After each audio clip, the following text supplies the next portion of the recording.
कांग्रेस द्वारा आए दिन 3 अध्यादेशों के खिलाफ मौजूदा सरकार पर किए जाने वाले कठोर आघात को लेकर जजपा के राष्ट्रीय सचिव व पूर्व स्पीकर सतबीर कादयान ने कांग्रेस पर पलटवार करते हुए कहा कि कांग्रेस राज में ही इन सभी नीतियों को निर्धारित कर दिया गया था, लेकिन लागू अब भाजपा जजपा के राज में किया जा रहा है।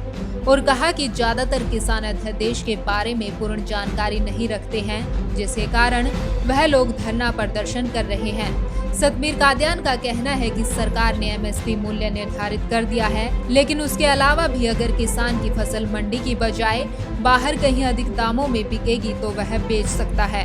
इन अध्यादेशों के लागू होने से किसान पहले से भी ज्यादा आजाद हो गया है, क्योंकि अगर मंडी में फसल बेची जाएगी तो उसे फसल पर 4% खर्च भी देना होगा, लेकिन अगर मंडी से बाहर अपनी फसल को बेचेंगे तो वह इस खर्च से बच जाएंगे, जो एक तरह से उनका मुनाफा होगा।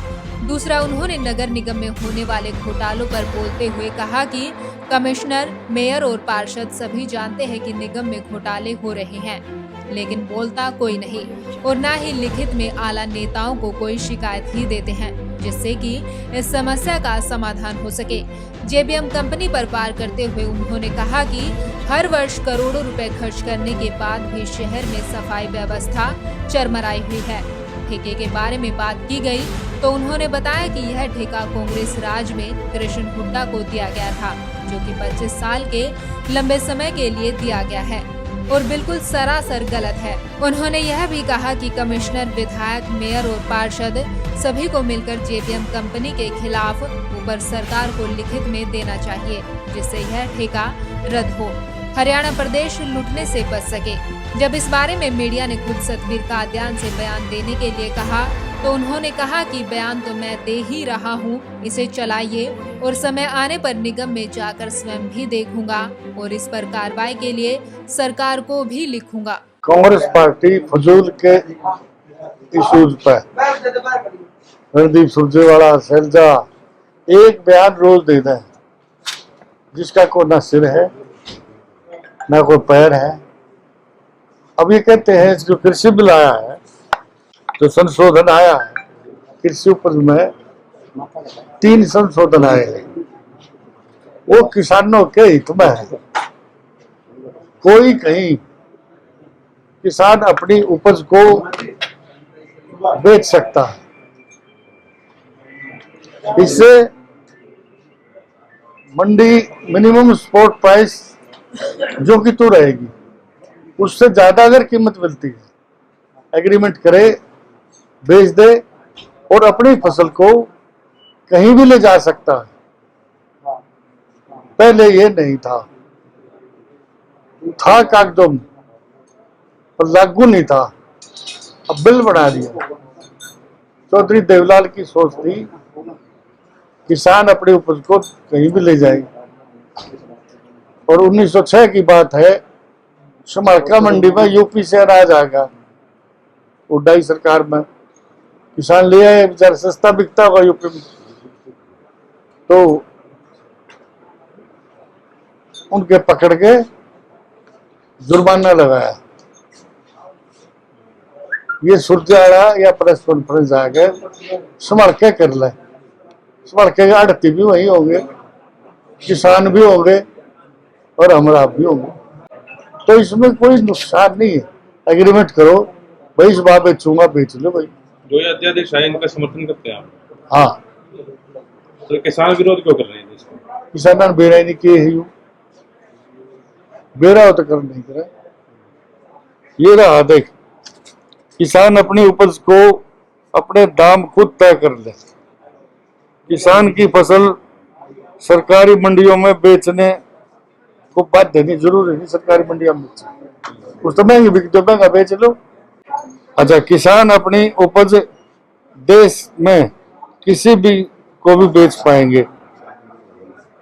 लेन देन की लागत घटाने को मंडी से बाहर टैक्स नहीं वसूला जाएगा।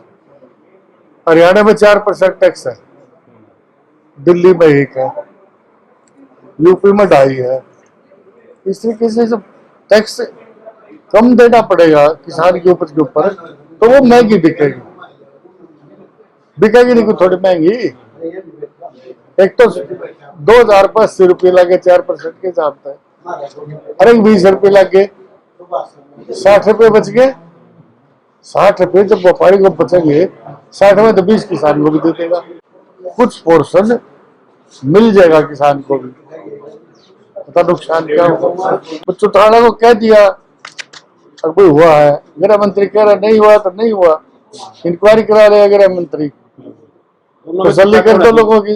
सत्ता कौन है दोनों में? वो माफी मांग रहे हैं। माफी क्यों मांग रहे थे जब हुआ ही नहीं सर? जब लाठीचार्ज हुआ, माफी किस बात की करिए? कौन दिग्विजय मांग रहे हैं? नहीं, आपने कहा जी मेरे साथ गलती हुई, मैं बहुत सॉरी कहूंगा कि नहीं कहूंगा? आपके साथ कोई गलती होती है और कहते हो मैं तो मार गिरा, अच्छा भाई बहुत बुरा हो, सू बाटो तो कहेगा ना, इंक्वायरी गृह मंत्री करा लेगा।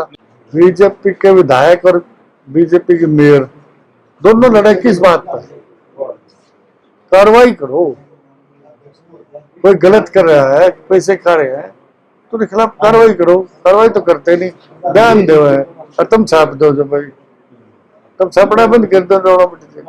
करोड़ों रुपया बकाया है एडवर्टाइजमेंट के करने का, और एडवर्टाइजमेंट का किसी के पास ठेका नहीं, और सारे को पैसे दे देगा, ये एडवर्टाइजमेंट हो रही होल्डिंग। बताओ क्यों?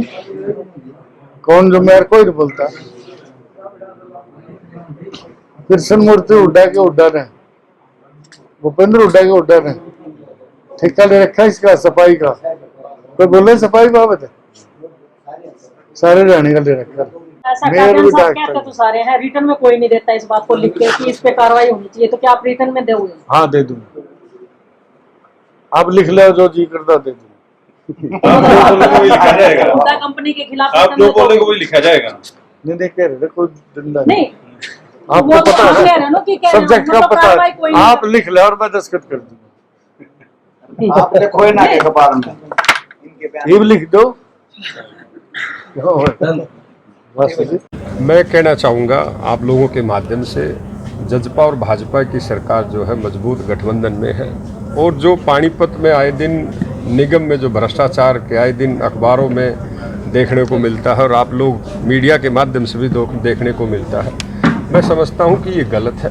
और हम चाहेंगे कि निष्पक्ष जांच किसी एजेंसी से कराई जाए, चाहे सीएम फ्लाइंग से की जाए। मैं पढ़ रहा था कई दिन पहले, जागरण की रिपोर्ट थी कि वर्किंग नए टेंडर लगा दिए गए। इसके अंदर हरिनगर की अवैध कॉलोनी जोड़ने के लिए निगम से पैसा रिलीज किया गया, और किसी साथी ने, मैं कल भी अखबार पढ़ रहा था, उसमें भी ये दर्शाया गया कि सीएम विंडो में कंप्लेंट दी है, और ये कंप्लेंट जो है उन्होंने जो है निगम कमिश्नर को भी दी है। जो फर्जीवाड़े निगम में किए जा रहे हैं, जो टेंडर लगाए जा रहे हैं, और वो टेंडर अवैध कॉलोनियों को जो है रास्ता देने का काम करते हैं, अवैध कॉलोनी काटने का काम करते हैं। मैं समझता हूँ कि अवैध कॉलोनी नहीं कटनी चाहिए। आए दिन अवैध कॉलोनी कटती है। कल को गरीब आदमी प्लाट ले लेता है, और वो प्लाट एक कोई भी कॉलोनाइजर उनको बेच के चला जाता है, ना कोई सड़क देता है, ना कोई निकासी की पानी के निकासी के लिए सीवरेज दबाता है, ना कोई बिजली का उनको पोल लगा के कनेक्शन दिया जाता। एक गरीब आदमी अगर छोटा सा 50 गज का प्लॉट अगर लेता है, उसका क्या कसूर है? सरकार पहले ही क्यों नहीं रोकती? ऐसे कॉलोनाइजरों पर एफआईआर क्यों नहीं करती? क्यों लोगों को, गरीब लोगों को जो है प्लाट ले लेते हैं, फिर वो मकान बनाते हैं, फिर बुलडोजर लेके कोई अधिकारी चला जाता है। मैं समझता हूँ उसकी सारी पूंजी जो है, एक गरीब आदमी की जो पूंजी है, वो खराब हो जाती है। सरकार को ऐसे कोई कॉलोनाइजर को लाइसेंस नहीं देना चाहिए जो इस तरीके से इलीगल करता है। ये इलीगल लाइसेंस है, निगम की तरफ से कोई कार्रवाई नहीं होती। मैं समझता हूँ अगर निगम ऐसी कार्रवाई करे तो कोई गरीब आदमी, किसी भी गरीब आदमी का मकान इस तरीके से ना ढाया जाए। और कल को ये फेस करना पड़ता है राजनीतिक लोगों को, हल्के के विधायक को या अपोजिशन वालों को।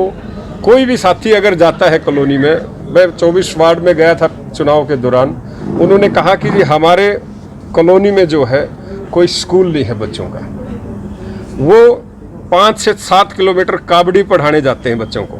एक गरीब आदमी जो दिहाड़ी मजदूर करने वाला है, वो 5 से 6 किलोमीटर सुबह अपने बच्चों को छोड़ के आता है। कोई व्यवस्था नहीं कि सरकारी स्कूल में बच्चों को बस से या किसी ऑटो से छोड़ा जाए। वो खुद अपनी रोज़मर्रे की जो ज़िंदगी है, जो रोज़गार वो करते हैं, उनको छोड़ के 4 घंटे, 2 घंटे, 1.5 घंटे अपने बच्चों के लिए उनको लाने और ले जाने में रहते हैं। कोई व्यवस्था नहीं है स्कूल की।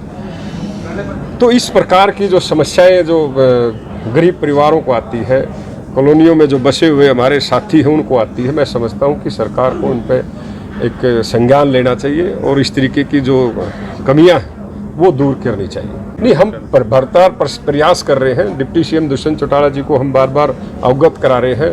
वो ग्रीवेंसेस कमेटी में भी हम अब की बार ये मुद्दा लगाएंगे कि इनकी जांच हो, ऐसे टेंडरों की जो जिस तरीके से गलत किया जा रहा है। और कॉलोनाइजर, प्राइवेट कॉलोनाइजर कॉलोनी काट रहे हैं, फ़ायदा कमा रहे हैं, किसके थ्रू क्या है।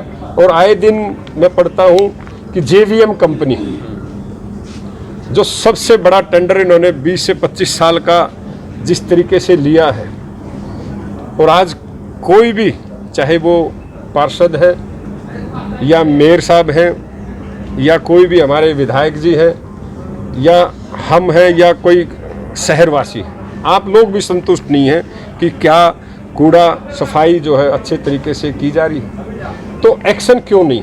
कहीं ना कहीं इस पे भी एक सवालिया निशान है। एक्शन क्यों नहीं लिया जा रहा? ऐसी कंपनियों को मैं तो कहता हूँ बर्खास्त करके और साल दर साल टेंडर किया जाए, ताकि कंपनी को भी भय हो, काम करने का भी एक अच्छा तरीका निकला जाए और सरकार को भी ये पता लगे कि टेंडर भी कम आएगा और लोग भी खुश रहेंगे।